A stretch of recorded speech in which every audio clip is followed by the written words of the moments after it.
Hello, Pastor Deborah here again, and welcome. We're beginning another episode number 4 of a wonderful podcast show that is just getting started, called 1 + 1 = 1.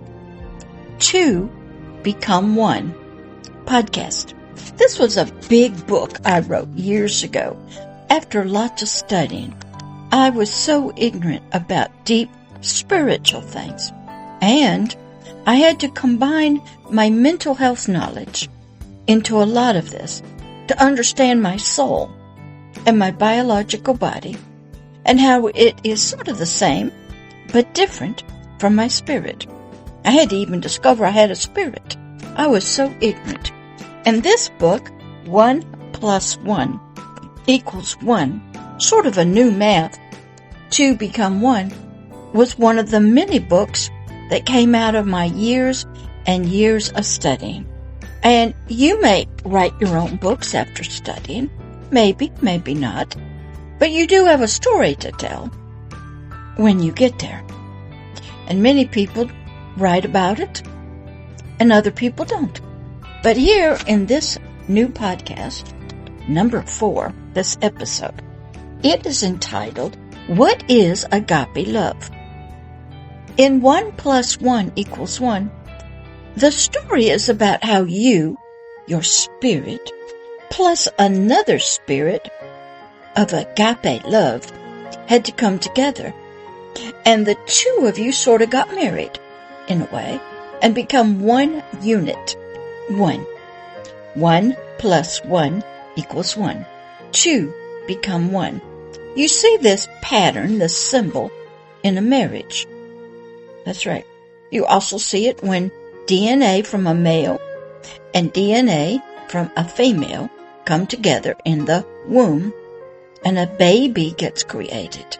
2 different sources, a sperm and an egg, come together, combine, and out comes 1, a baby, a child.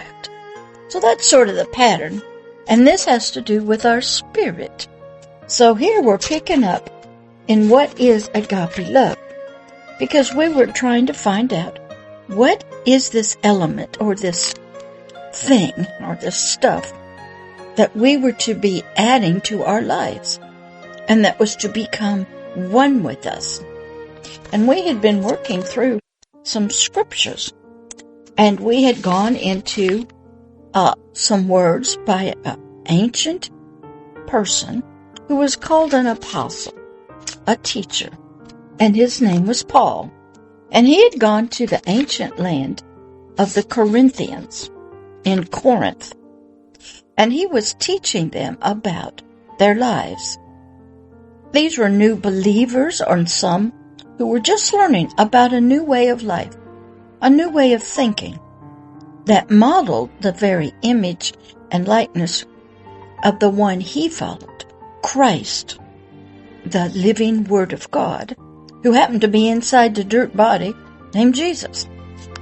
So this Paul was writing to the Corinthians about this great love that this Christ had for all of humanity, and how it can be seen and proven if you have it. And if you do, then you add it to your life, and the two of you, this agape love, become one. You're sort of married, one unit. And so we're going to pick up in 1 Corinthians 13, 1 through 13, verse number 3. We have to keep looking at this element, sort of this source of what agape love is, where it comes from, how it changes our life, and how we need to add it so that we, our spirit and our soul, can become one. Another math problem to look at is your soul and your spirit must become one. The soul must become a representative, which it probably already is, of your spirit. So if I see you out there talking, doing protests, speaking, writing, I'm really listening to a faint voice of your spirit and what it is, what it believes. So this math problem, 1 plus 1 equals 1, I can look at it from your soul, which is part of your biological body, and all of its neurochemicals, and its 5 senses, added to your spirit equals 1 unit. Then I can look at this new math, 1 plus 1 equals 1, from your spirit being added to, being a part of, one with Agape Love, so that your spirit becomes something new and different. And so when your spirit speaks, maybe to your soul, we see something different than what we're seeing when it's just your soul and spirit that's in darkness. So let's pick up here in episode number 4 in 1 Corinthians 13, 1 through 13, about what is agape love and its importance in our lives, so we can know what we are adding and need to add to our life. All right, verse number 3. And though I, this is Paul speaking, bestow, I give all my physical goods to feed the physically poor. I give money, things. And though I give my physical body, I work, I serve, to be physically burned as a sacrifice, maybe like a soldier or a politician who dedicates their life to the government, the people.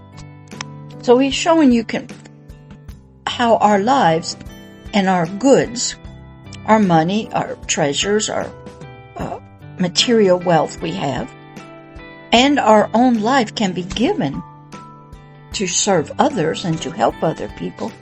He says, even though I do those, and I do not have charity, agape love, and I don't do it for this deep spiritual type of love, and I'm not doing it from that foundation, doing these earthly physical sacrifices and giving my profits, my money away, maybe sacrificing my life, it profits me nothing, Paul says.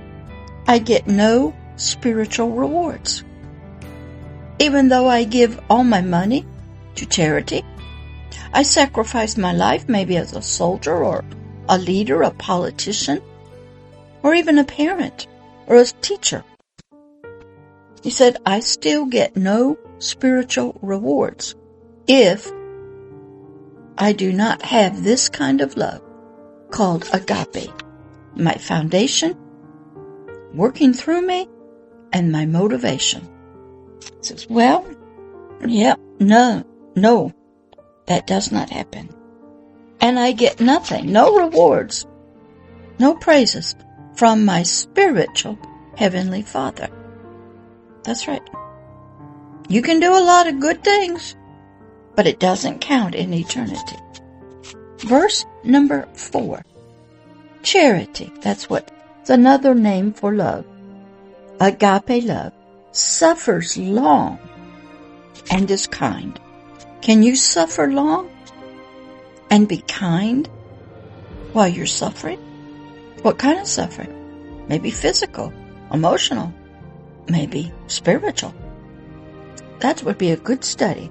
What is suffering and what does suffering mean?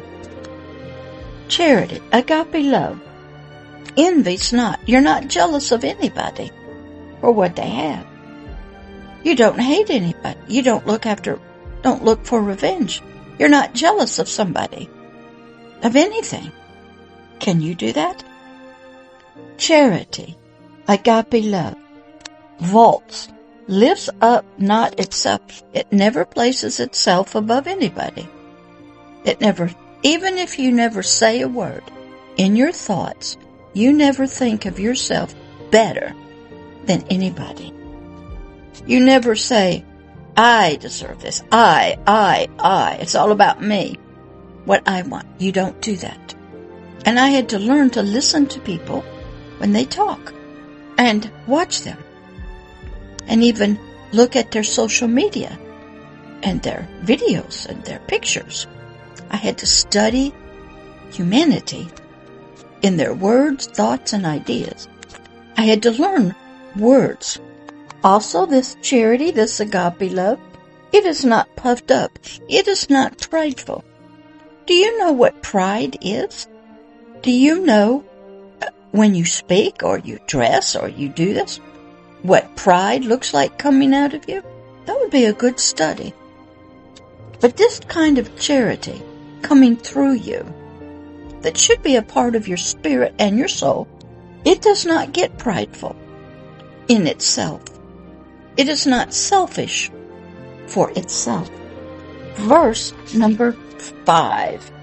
This charity, this agape love, does not behave itself unseemly. It does nothing that would show anything that would be, say, dishonorable, does not lie, cheat, steal, does not berate people, doesn't threaten people, doesn't march or protest, it doesn't argue, it keeps its mouth shut, it doesn't get on the protest lines, it does a job quietly and from the right foundation of agape love, and says really nothing. Verse 5 continues and says, it seeks not her own. It's not looking for its own rewards or to be patted on the back for doing good. Some people only do good to get a pat on the back. Have somebody say, oh, how sweet you are. Agape love doesn't do that. It'll do things in secret, and it'll ask for nothing back. Agape love, this charity that Paul was telling the Corinthians, it is not easily provoked. It doesn't get angry at all this mess. It more is saddened about what's happening through us, with us, to us. And it thinks no evil at all about anything or anybody. It can look at a situation and its heart will be saddened. It will look at people and get sad.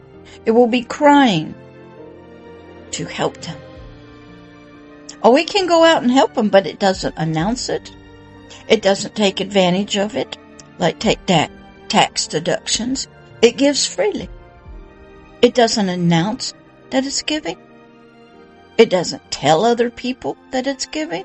It does everything in secret. And it doesn't think evil. It doesn't look at another's actions and call them names. Think evil of them, that they're wicked. Instead, they cry and they pray for them. And I want to end right here. I don't like to go too far, because this is a lot to think about. We're starting to define what agape love is and should be in your life. And Paul is telling the Corinthians they need to change their thinking, their behaviors, their emotions, how they do things, how they relate to people, how they relate to situations and words and conditions, and they need to respond differently within themselves and within society. So Paul is trying to help these new people understand a new kind of love that they had never heard about, but was demonstrated in his earthly life, Christ, the living Word, who was inside the Spirit, and the Spirit that was inside the dirt body named Jesus. Always try to explain that because we get confused sometimes. So here, Paul is telling the Corinthians, and he's defining what agape love is that needs to be added to their life. So you come back again on the next episode, and we'll pick up in verse number 6, and we'll keep working through what agape love is versus earthly sensual love, and how we need to add this to our life so that the math 1 + 1 = 1 becomes a reality in our spirit and in our spirit, soul, and physical body. That's right. All right, I'll talk to you on the next episode of 1 + 1 = 1 podcast here on the Hidden Kingdoms channel on YouTube. Don't forget, I will be putting the audio of this out also on YouTube and other free audio podcast shows. All right, I'll talk to you in the next episode. Bye-bye.